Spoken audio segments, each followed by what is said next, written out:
All right, Sheree, I think we're good if you want to get started. Thank you, Tony. Appreciate that. Good afternoon, everyone. We will be starting the Atlantic Herring Management Board webinar now. And I'm Sheree Patterson, the chairperson.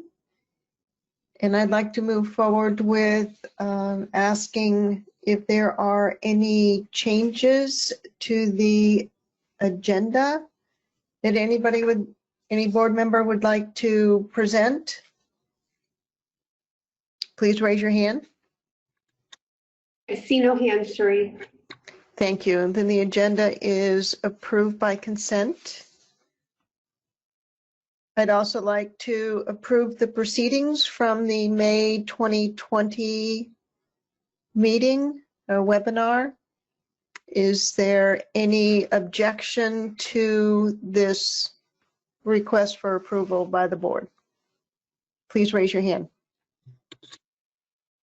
I see no hands raised. Thank you. So the proceedings are approved by consent. Next, we'll move to achieving some public comment for items that are not on the agenda, please.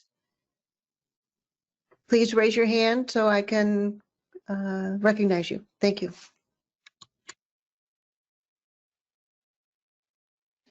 And for those members of the public, just to make sure everybody knows how to raise your hand, you just click on that little hand button on the webinar if you wanted to comment. Sheree, I do not see any hands raised. Didn't we have somebody that wanted to? I think that's for the during the assessment. Okay, thank you. Okay, no public comment, so we will move forward with reviewing the 2020 Atlantic Herring Management Assessment and Peer Review Reports. And I would like to turn that over to Mr. Roba. And the materials were sent out in the supplemental materials email for everybody else. Thank you. Oops. Mr. DeRoba, sorry about that. I was going to awkwardly just ignore it, but thank you. Can you all hear me and see my screen? Yes, we can. Okay, thank you. We'll dive right in. A little bit of background. Prior to this year, the herring was previously assessed October 2018. That was a benchmark assessment. It's assessed using the assessment model typical of New England, the ASAP model, a forward projecting statistical catch at age model. It has two fishing fleets, a mobile fleet and a fixed gear fleet. You'll see the fixed fleet is highlighted in bold there, noting that over 90% of that fleet is Canadian. Just keep that in the back of your mind. That'll become important when we get the reference points. It has 4 surveys, 3 NMFS bottom trawl surveys, and an acoustic time series that's collected during the fall bottom trawl survey. Natural mortality is constant at 0.35 among time and age. The model doesn't have any ability to estimate a stock recruit relationship, so MSY reference points were based on an F40% proxy. I will go through the assessment term of reference by term of reference as it was laid out during the review. So term of reference 1 is estimate catch from all sources. I make a note there that discards have only been available since 1996, but they're generally less than 1% of landings, so we can kind of ignore that little hiccup. There's the catch time series, divvied out, color-coded by each of those fishery fleets that I mentioned, mobile fleet in black, mobile fleet being trawls and purse seines for the most part, and then the purple is the fixed fleet, which again is largely Canadian. I'd like to highlight one aspect of these catches, and that is, if you look at the table on the right, typically the fixed fleet is catching 1 to 7% of the total catch, except in the last 2 years, 2018, 2019, where it's catching 21 to almost 30% of the total. And then that's expressed graphically on the left, with the purple bar representing the proportion of the fixed and the black bar representing the proportion by mobile. Again, I mention this because it's going to become important when we get to biological reference points. So the proportion of the total coming from the fixed gear has increased quite a lot in the last 2 years. Term of reference 2 was evaluate indices of abundance. So this is the spring NMFS bottom trawl survey time series, at least over the range of years where we're using the Bigelow vessel, so 2009 through 2019. Generally speaking, a decline. I won't say too much about these, as I like to let people interpret as they see fit. Here's the fall bottom trawl survey time series, again for the Bigelow years. The anomalous blip there in 2016, I believe, was the result of a few large catches. So a couple tows caught a lot of herring, which is why you see this increased blip with increased uncertainty.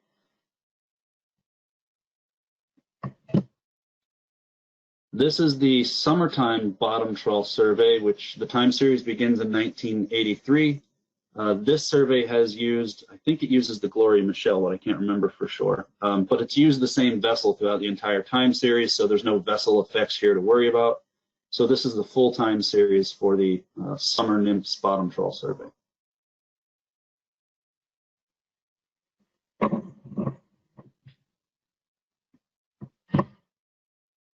This is the acoustic index time series. The acoustic index, again, is collected during the fall bottom trawl survey.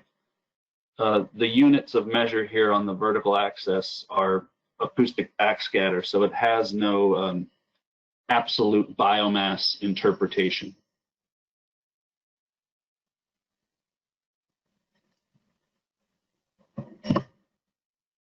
Term of reference 3 was apply the ASAP model, so estimate the time series that we typically would. I made no changes to the ASAP configuration other than to add 2 years of data. Here are the retrospective patterns. We're fortunate enough not to have a retrospective pattern to worry about in this management track. The fishing mortality rate retrospective pattern, excuse me, is in the top row. The left column is in absolute units of fishing mortality. The right is relative to the full time series estimates, and the lower row is spawning stock biomass.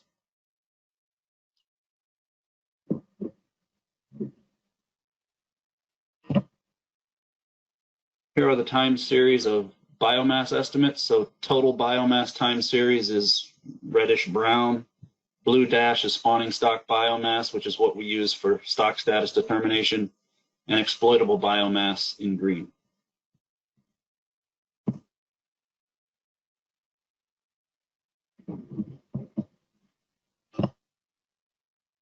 The time series of fishing mortality. F.report is what we use for stock status determination, and that represents the average fishing mortality over ages 7 and 8. We use those ages because they're fully selected by the mobile fleet, which catches the majority of the total catch. So again, the black line is the one that is of greatest interest in what we use for stock status.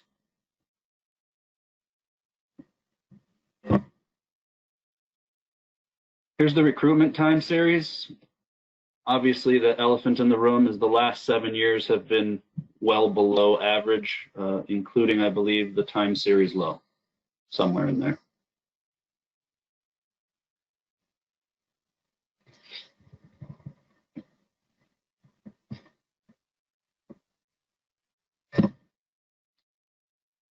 Term of reference 4 is the biological reference points. This is where we start to make some changes to what we did previously, and I'll get into why here in just a second. So previously, what we would do to define biological reference points is premise your F40% and SSB 40% on life history traits such as weights at age averaged over the last 5 years. to define selectivity for the biological reference points, we would take the total F at age, meaning the sum of fishing mortality at age from each of those fleets that I mentioned, mobile and fixed, average that over the last 5 years, and rescale it to have a maximum of 1. Another way to say this, it's not exactly equivalent, but it's essentially a catch-weighted mean selectivity. So each fleet has a very different selectivity. The mobile fleet selectivity at age is on the left, the fixed fleet selectivity is on the right. So if you take a sort of catch-weighted mean of these two things, the more catch comes from the mobile fleet, the more the combined selectivity will look like the selectivity on the left. But if more catch comes from the fixed fleet, as I noted earlier, the greater that combined selectivity will look like the selectivity curve on the right. When we do long-term projections, and for some of the short-term projection years, recruitment is sampled from the entire time series of estimates. So from 65 to, in this case, 2017, because we exclude the last 2 years because they're very poorly estimated.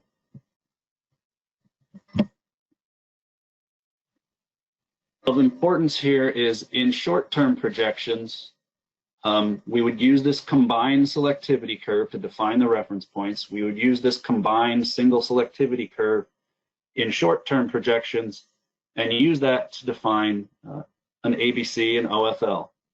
From the ABC, we deduct a recent average fixed gear catch. So remember I said the fleet is largely Canadian. They don't have a formulaic approach to setting annual catch quotas. So in order to account for that, since they're catching fish from the same stock, we would take our ABC from short-term projections and take a recent average of fixed gear catches, deduct that from the ABC to arrive at an ACL as a way to account for that source of mortality. The implication here is that the combined selectivity that I described earlier includes just the right amount of fixed gear catches, largely age 2 fish is what that fleet catches. So the implication is that there's just enough age 2 fish being caught that it equates to this recent average and appropriately accounts for some anticipation of the fixed fleet catches, again, largely Canadian catches. This illustrates the problem we ran into. So if you do the combined selectivity as I described using sort of a catch-weighted mean of the selectivities from each of the fleets, the dashed line in the graphic there is what you end up with for selectivity at age, which is this weird wonky shape that has an excessive amount of age 2 selection. So the problem here is that the reference points are now being unduly affected by the catches of a foreign fleet that don't have a formulaic method for specifying annual quotas that we're able to anticipate. Also, a consequence of this sort of 2020 wonky looking combined selectivity is that if we were to do short-term projections using this selectivity, any combined selectivity really, the assumption is that the Canadian fixed gear fleet would adhere to the US harvest control rule, whatever that may be, and that's not true. So if we were to use the combined selectivity there, pictured with the dashed line, the short-term projections would have far too many age 2 fish being caught, and it would make the assumption that the Canadian fleet would respond to status changes in the same way that we would, and that's not true. So the solution was to base the biological reference points on the mobile fleet selectivity pattern only. So the mobile fleet is a US only fleet. It removes the effect of the Canadian foreign fleet. The graph there shows the difference between what we did in 2018 and the mobile fleet selectivity. You can see they're quite similar because prior to 2018 and 2019, 95+% of the catch was mobile fleet.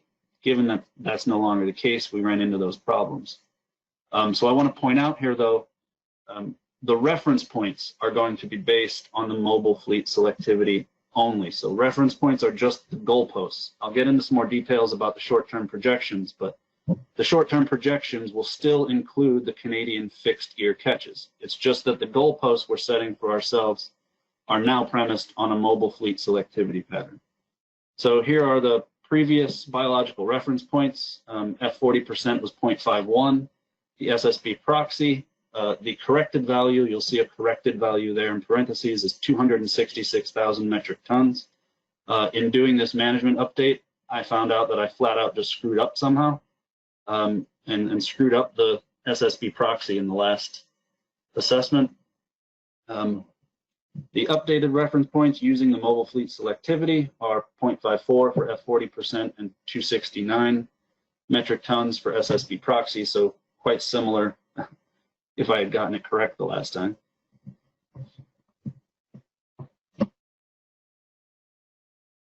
Now, even though the reference points and the goalposts, so to speak, that we have for the stock and fishing mortality are premised on a selectivity pattern that's only the U.S. mobile fleet, the short-term projections will still explicitly include both fleets. So just as the ASAP assessment model has 2 fleets, our short-term projections now have 2 fleets. Fixed catches are going to be set equal to a recent average, similar to before, except now then instead of taking that recent average after the projections are done, we take the recent average first and plug that explicitly and directly into the short-term projections. So the probability of overfishing will be based on comparing the mobile fleet fishing mortality rate to the reference points as I described them that are premised on the mobile fleet selectivity, but they'll be explicitly responsive to any changes in Canadian catch. So all else being held constant, if Canadian catches were to go up, the probability of overfishing would also go up and respond accordingly, and vice versa. Probability of overfished is based on comparing SSB to the SSB proxy as it always was. And so those are the only real changes to the projection methodology. So in short, instead of using a combined selectivity to define the reference points, we're just using the mobile selectivity. And then instead of having this implicit amount of Canadian fixed fleet catches in the short-term projections, we're removing the fixed fleet explicitly and having 2 fleets in the short-term projections so that the effects of each fleet are carried forward separately and explicitly throughout the entire process. Here's the stock status plot or Kobe plot. The vertical axis is fishing mortality rate in 2019 over the FMSY proxy. The horizontal axis is SSB in 2019 over the SSB proxy. So the horizontal dash line of 1 would be where F equals FMSY. The vertical dash line is where SSB would equal half SSB MSY. The crosshairs there, I believe, are the 90% probability intervals from the stock assessment. There's a triangle just offset from the center of the crosshairs. Should a retrospective adjustment been necessary, that's what the adjustment would be, but obviously the retrospective wasn't severe enough to warrant that. So if this were to become official, the stock would be declared overfished, but overfishing would not be occurring.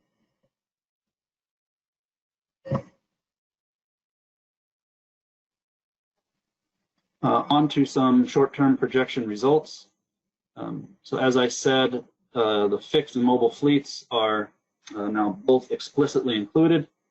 For these projections, the fixed gear catches equaled their recent 10-year average in all years. The exact values there are under the second bullet. And the mobile fleet fishing mortality rate is based on the New England Council's harvest control rule that I believe has been finalized. I'll let that there a second so folks can soak it in. Or spit it back out if they choose.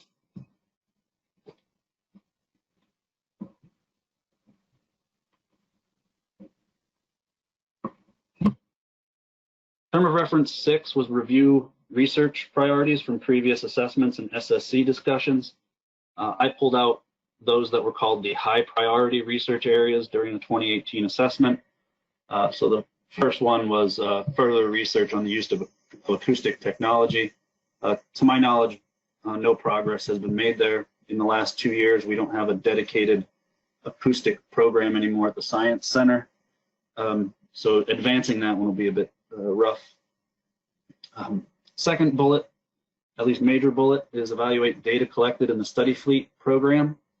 I'm working with the cooperative research branch at the Science Center to see if the depth preferences for Atlantic herring are systematically changing through time.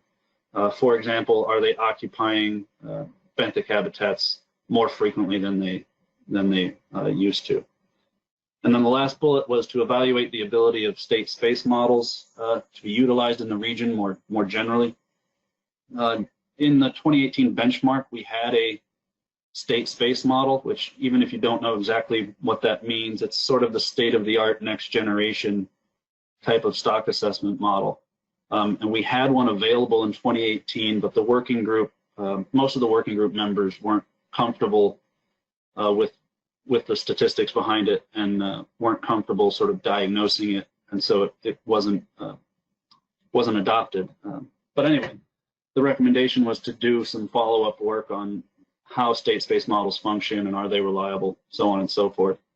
And that research recommendation is actually one that the ICES community, that Europe is heavily involved with, Australia, most major regional management bodies are going this way. So there's lots of local, national, and international projects going on that research priority.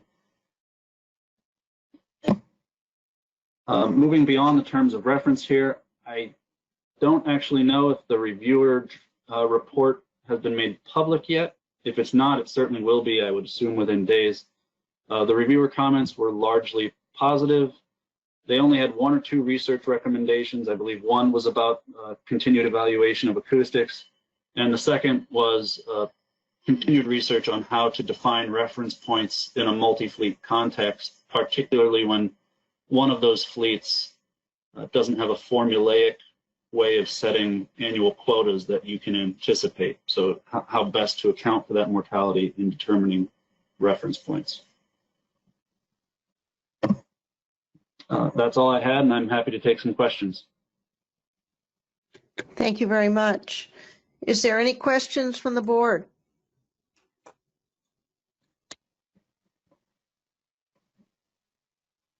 Sure, you have Connor McManus. Thank you, Tony. Connor, go ahead. Thank you, Madam Chair, and thank you, John, for your presentation. Really informative. I guess I was just curious, is there any belief that the selectivity curves for the fleets are changing through time? I saw in the figure legends it said 1969. I wasn't sure if those are based off more historical information or if there's evidence that the selectivity curves are rather stable. Thank you. Yeah, the 1960 whatever label you saw in the graphs is a default label that's produced by an R package, which I should probably fix. So it's not indicative of much. But to answer your question, no, there's no indication that selectivity of either fleet is shifting systematically through time. If it were, it would likely manifest in residual patterns in the age composition fits in the stock assessment, and the residuals are actually quite good in this stock assessment, at least for the age compositions. So there's no obvious indications of time-varying selectivity. Great, thank you. Anybody else from the board before I go out to the public? I don't see any hands, Sheree. Thank you. Is there any questions for Mr. Baruba from the public? We have a question from Jeff Kalin, but Jeff, you somehow lost your audio and we need to send you a pin. So we're going to send you a pin. Tina, can you do that? And just sent. Okay. And perhaps we can come back to Jeff. Or if you can text your question to somebody that would have audio abilities, we could read your question off for you, Jeff. You can even email me, Jeff, if you're able to do that from your truck with your phone. I know.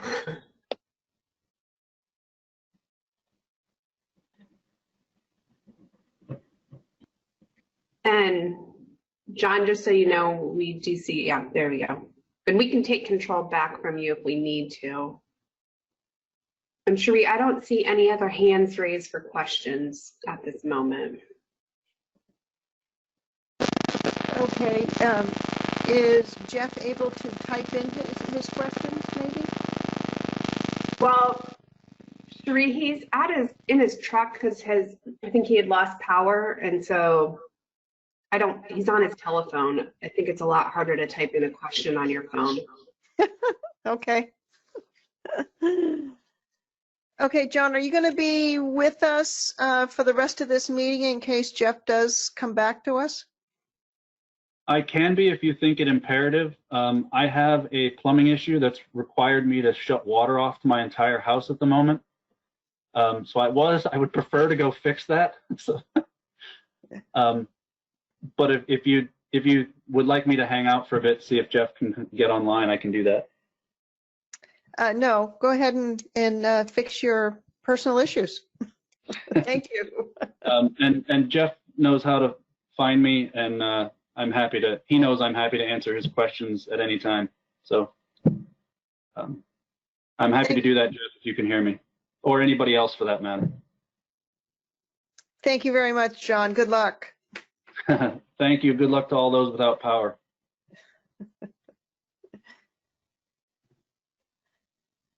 Okay, next I'd like to go to looking at the progress update on the 2020 Area 1 fishery.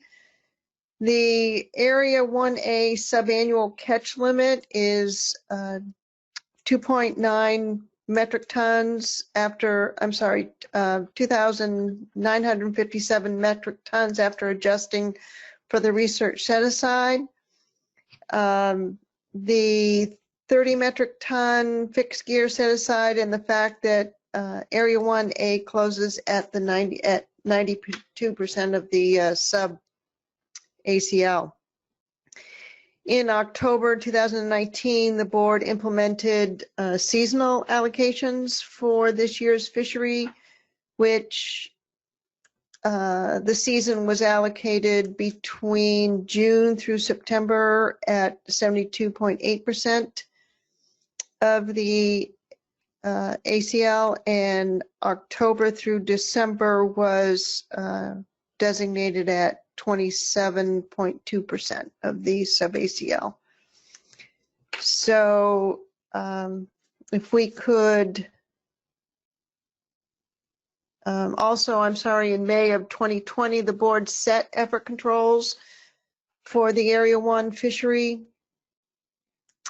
which is in your briefing materials, and the fishery did begin in mid-July. It started in Maine on July 19th and in New Hampshire and Massachusetts on July 20th. So if we could get an overview of the current Area 1A fishery, Renee, we can move on to your presentation. Thank you. Thank you, Madam Chair. Everybody can see the presentation. I'll have staff help advance me through this. Go to the first slide, please. So Sheree gave a little bit of an update of what this year has looked like thus far. So this is just a reminder. It's my very high-tech, very flashy presentation you'll be seeing today. Looks very similar to the one that I gave in the data meeting recently. So just as a reminder to the board members, on Friday, we are currently sitting at landing days for Category A vessels and a fixed truck limit, which is 240,000 pounds weekly per vessel. So there's a landing limit per vessel per week. For Category C and D small mesh bottom trawl vessels, It's currently no use of carriers and harvester vessel to harvester vessel transfers only. Next slide, please.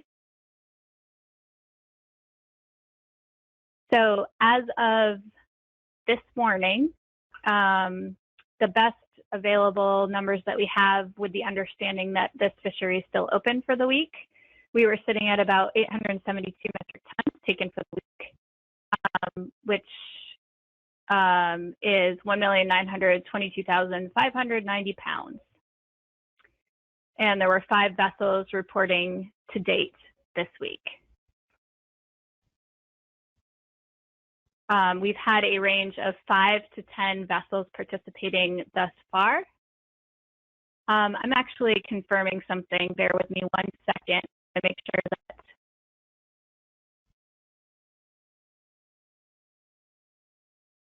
I understand what the state of Maine sent me appropriately.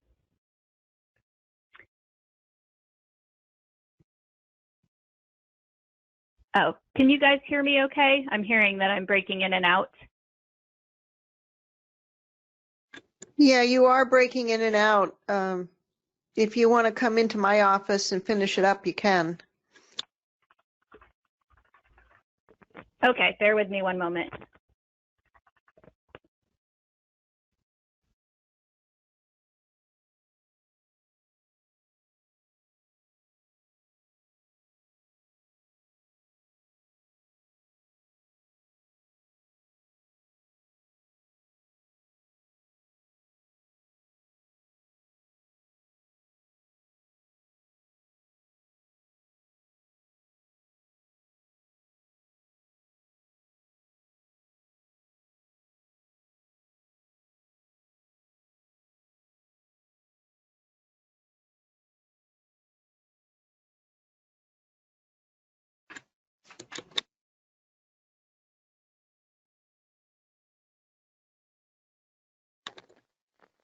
All right, sorry about that. Am I a little bit clearer now? Yes. Okay, perfect. All right.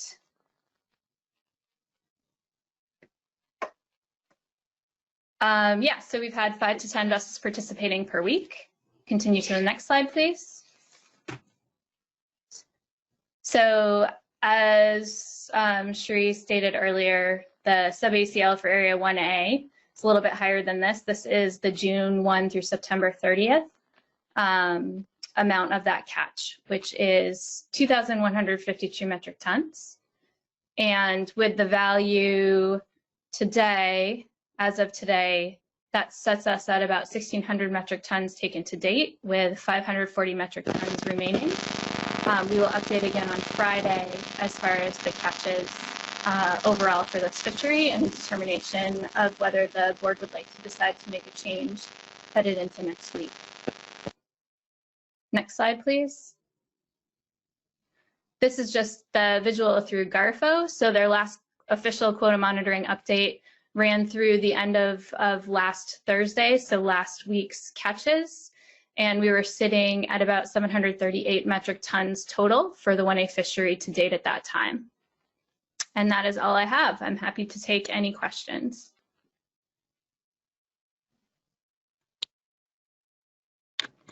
Tony, Renee and I are sharing a mic, so if you can just guide us if there's questions. Will do. Megan Ware has a question. Thanks. Can we go back maybe 1 or 2 slides? I'm just a little confused. One more slide.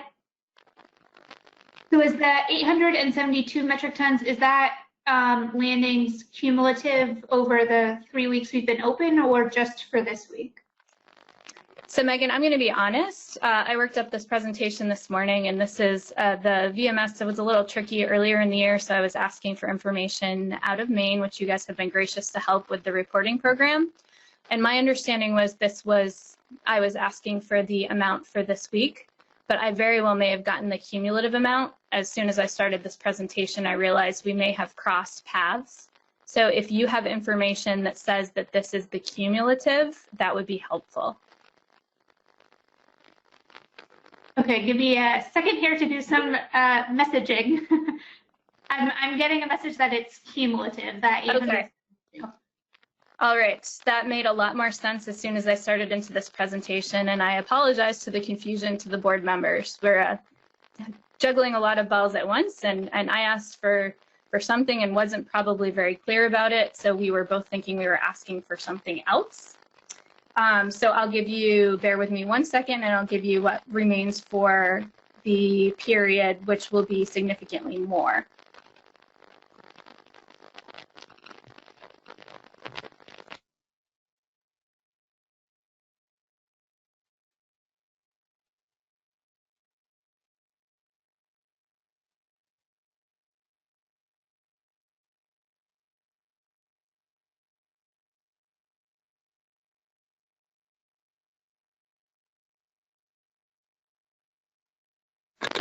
Okay, my apologies on that. So we have about 1,300 metric tons left in this fishery then.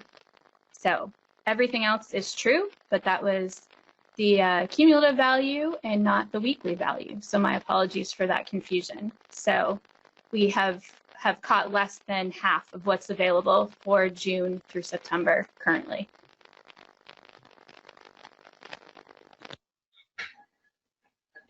We have Dennis Abbott with a question.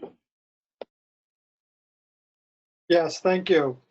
I'm looking at the NOAA fisheries report for dated 7/31, which said that the cumulative catch at that point was 736 metric tons. Are we saying it's now, the total is 872, meaning we only caught 140 tons this week so far? As of this morning, that's correct. So they're still not catching many herring.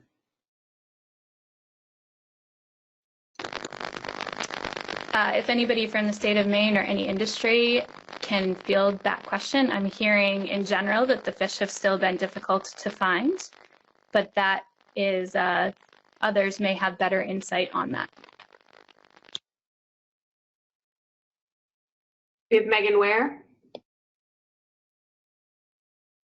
Yeah, Renee, I'm not sure I have better information than that, but other than I think that the landings have continued to be on the pace that we've seen them so far this year. So we haven't seen, you know, a spike in the landings yet.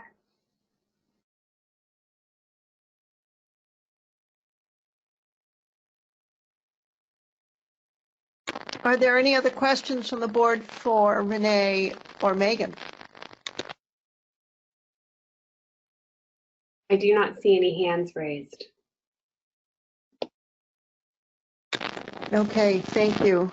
We will be having a conference call on Friday to see if we're going to need to do any further adjustments on the days out meeting. So I also wanted to remind the board that, oh, I should say thank you, Renee, for that presentation. I wanted to remind the board that John's presentation of the management track assessment was just keeping us up to date on the results of that assessment.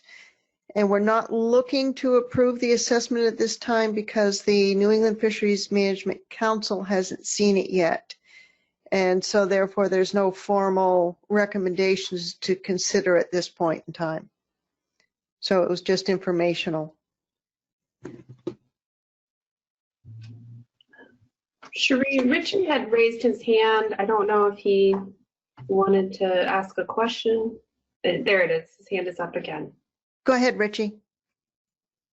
Thank you, Madam Chair. I was just questioning the need for the Friday call, given the rate of harvest. Seems like another week there's no issue with them going another week. I would agree with that, but I'm chair. So is there any other individuals on the board that see a need to meet on Friday, and can we postpone it for another week? We have Dan, then Megan, and then Ray Kane. Dan, go ahead. Yes, Sheree, I agree with Richie. We can postpone another week. Megan? I agree as well. Ray? I agree as well. Thank you. I do, Sheree. Thank you, Dennis. So is next Friday, the 14th, okay for people's schedule? The 8:30 to 10 o'clock slot, will that work, Max? Or Tony? Yeah, that should be fine. Yep. We'll send out a notification canceling this call and announcing the call for the following Friday. Thank you, Tony.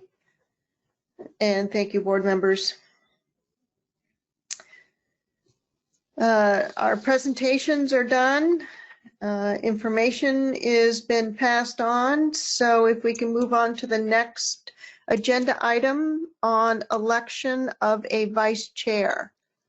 And I believe we have Dan who would like to make a motion. Yes, thank you. I'd like to nominate Megan Ware as the incoming vice chair. So the motion is to elect Megan Ware as vice chair to the Atlantic Herring Management Board.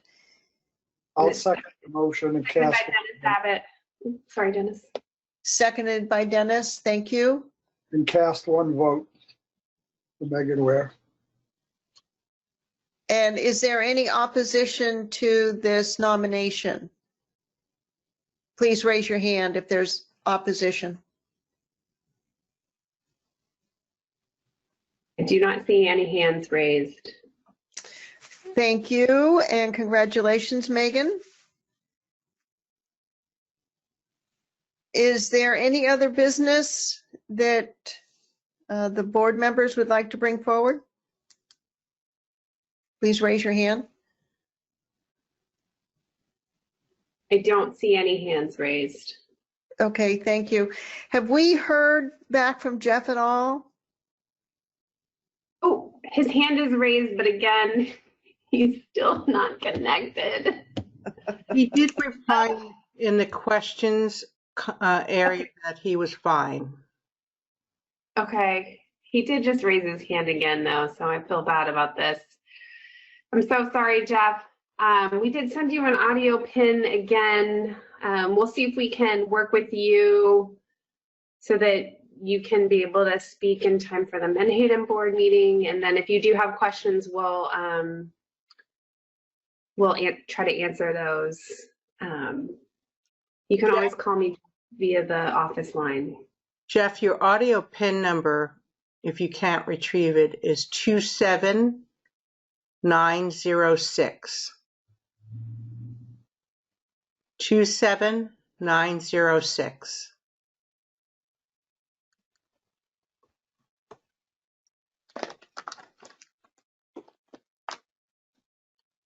Bear with us for 1 second, Sheree. I will, thank you. Thank you. We will try to make this technology work for everyone. I understand this is hard with people having power outages and such.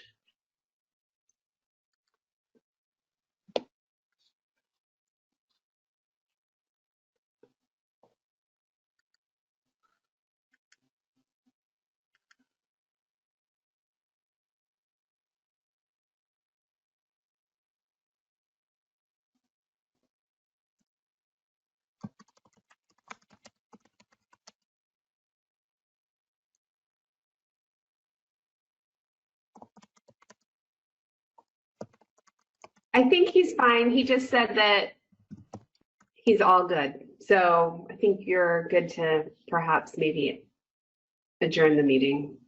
Okay, thank you. So is there any opposition to adjourning this meeting?